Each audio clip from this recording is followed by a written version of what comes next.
கிறிஸ்துவுக்குள் மிகவும் பிரியமானவர்களே, இயேசு கிறிஸ்துவின் நாமத்தில் உங்கள் யாவரையும் அன்போடு கூட நான் வாழ்த்துகிறேன். இந்த நாளிலும் தேவன் நம்மோடு கூட இடைப்படுகின்ற வார்த்தை லூக்கா 7ஆம் அதிகாரம் 14ஆம் வசனத்தின் பின்பாகம். அப்பொழுது இயேசு, "வாலிபனே, எழுந்திரு என்று உனக்கு சொல்லுகிறேன்" என்றார். இந்த வார்த்தையின் மூலம் தேவன் இன்றைக்கு நம்ம ஒவ்வொருவரோடும் கூட இடைப்பட்டு நம்மை பலப்படுத்த விரும்புகிறார். இந்த சம்பவம் சொல்லப்பட்ட சூழ்நிலை, அங்க நாயின் அப்படிங்கிற ஊருக்கு இயேசு கிறிஸ்து போன பொழுது, அங்க சீஷர்களும் அநேகரும் திரளான ஜனங்களும் அவர் கூட போறாங்க. அந்த ஊரின் வாசலுக்கு சமீபமா வந்தப்போ மரித்து போன ஒருவனை அடக்கம் பண்ண அங்க கொண்டு வர்றாங்க. அவ தன் தாய்க்கு ஒரே பிள்ளையா இருக்கிறான். அவள் விதவையா இருக்கிறா. ஊரார்ல வெகு ஜனங்கள் அவ கூட வந்தாங்க. அவங்க எல்லாரும் ஒரு அடக்க ஆராதனைக்கு போகிறதாக தான் நினைத்து கொண்டு போறாங்க. அங்க என்ன நடக்குது? கர்த்தர் அவளுடைய அழுகைய பார்த்து, தன் ஒரே பிள்ளைய அவ இழக்க கொடுக்கிற அந்த வேதனைய பார்த்து அவள் மேல மனதுருகி, அழாதேன்னு சொல்லி கிட்ட வந்து பாடைய தொடுறாரு. அதை சுமந்தவர்கள் நிற்கிறாங்க. நின்ன மாத்திரத்துல அவர் சொல்றாரு, "வாலிபனே, எழுந்திரு" அப்படின்னு சொன்ன மாத்திரத்துல அந்த மரித்தவன் எழுந்து உட்கார்ந்து பேசத் தொடங்கினான்.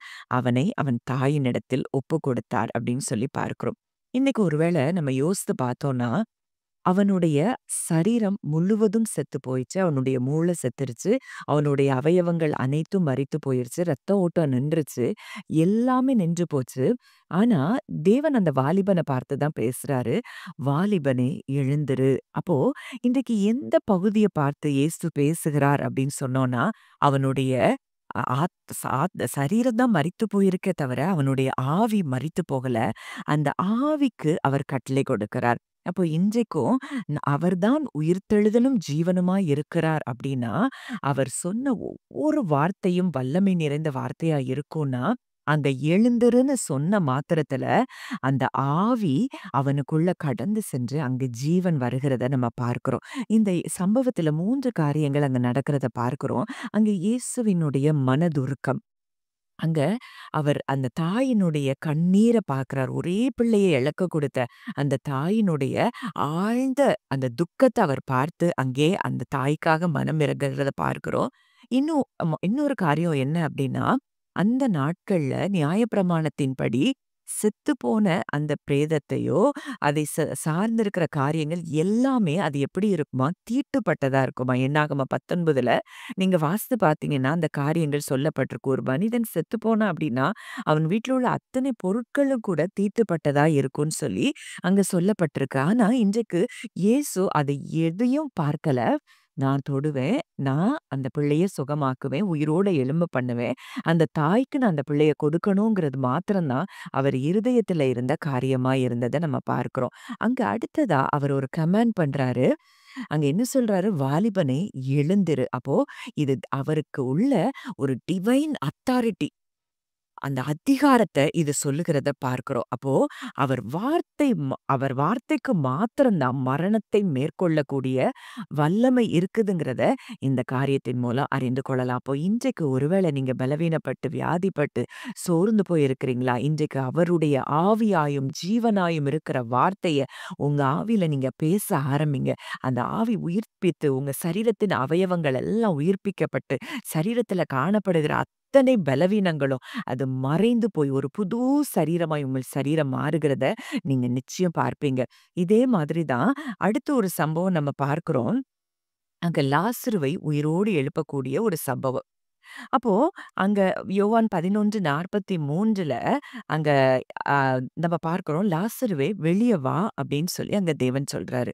அங்க லாசருவ எழுப்புகிறதற்கு முன்பாக பிதாவாகிய தேவன்கிட்ட அவர் ஜெபிக்கிறார். "பிதாவே, நீர் எப்பொழுதும் செவி கொடுக்கிறீர் என்பதை நான் அறிந்திருக்கிறேன்" அப்படின்னு சொல்லிட்டு, அதுக்கு அடுத்து அங்க என்ன சொல்றாரு?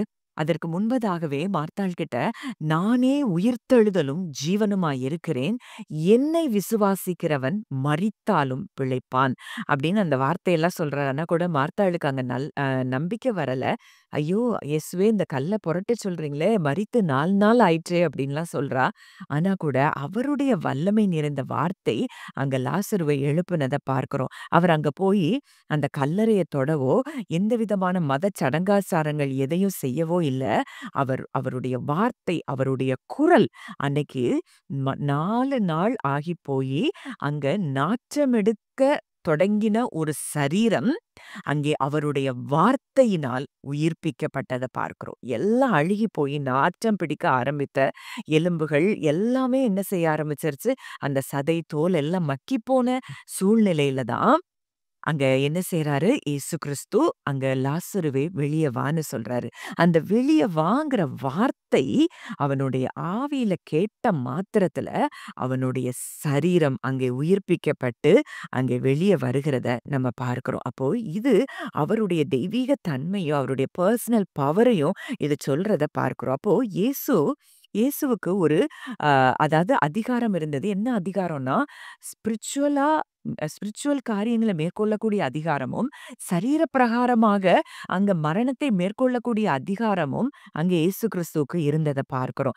அவருடைய வார்த்தைகள் ஆவியாயும், ஜீவனாயும் இருக்கிறது அப்படிங்கிறத இதன் மூலம் அறிந்து கொள்ளலாம்.